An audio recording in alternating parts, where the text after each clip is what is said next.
Hi, Rose. Hi. Thank you for the opportunity to talk about If I Had Legs.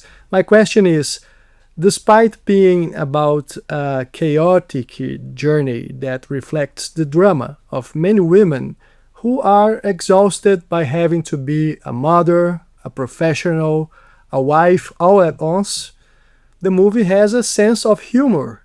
What did you and Mary take into consideration to reach this balance?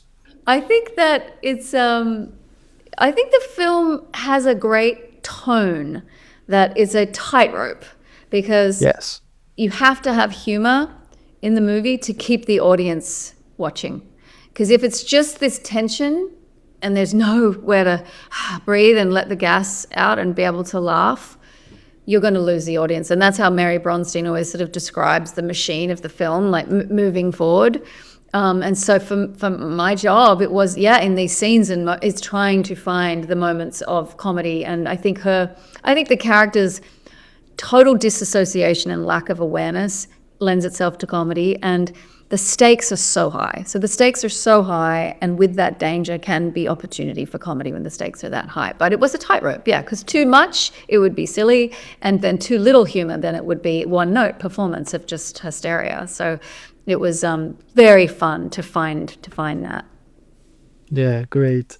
And what do you believe needs to change in our society so that no woman has to go through such a chaotic and surreal experience of motherhood as Linda has in the film?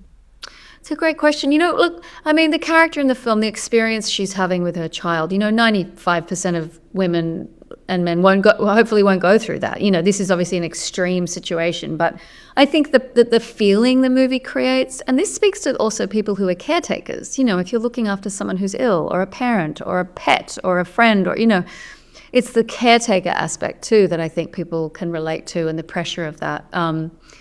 But with mothers, I think the film, I think on reflection really makes a comment of the lack of assistance and help. Mothers are either sort of dismissed or they're revered. It's very extremes with mothers.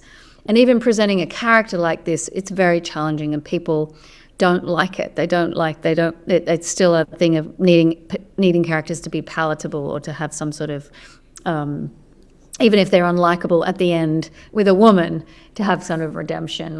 Whereas with a male character, they can do anything and have done anything on screen, and often are rewarded for it. So it's exciting to see more female characters that are actually like real women. I think there's a grief around motherhood, is the real honest answer, that people don't talk about because it's full of shame for people. And I think if you don't talk about it, though, then it's going to come out in other ways, and it does with Linda, with her behavior.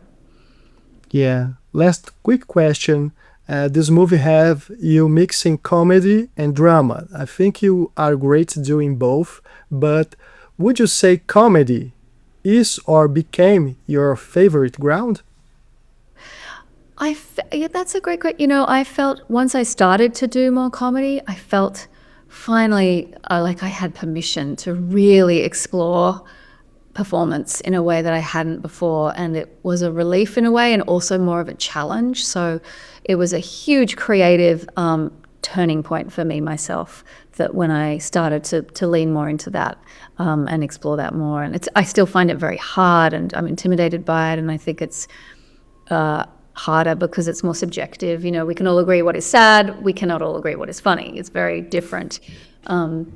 And the performances I like best are always riding both of those. So, Julia Louis-Dreyfus is one of my favorite actresses. She's so obviously a comedic genius, but she's also heartbreaking on screen. So someone like that, or Melissa McCarthy, Kristen Wiig, Maya Rudolph, my friends. I just revere that sort of talent. Yeah, I love them all. Well, thank you so much, Rose, and congrats on the movie. You Thank did you. such a great performance. I appreciate it. Thanks for your time.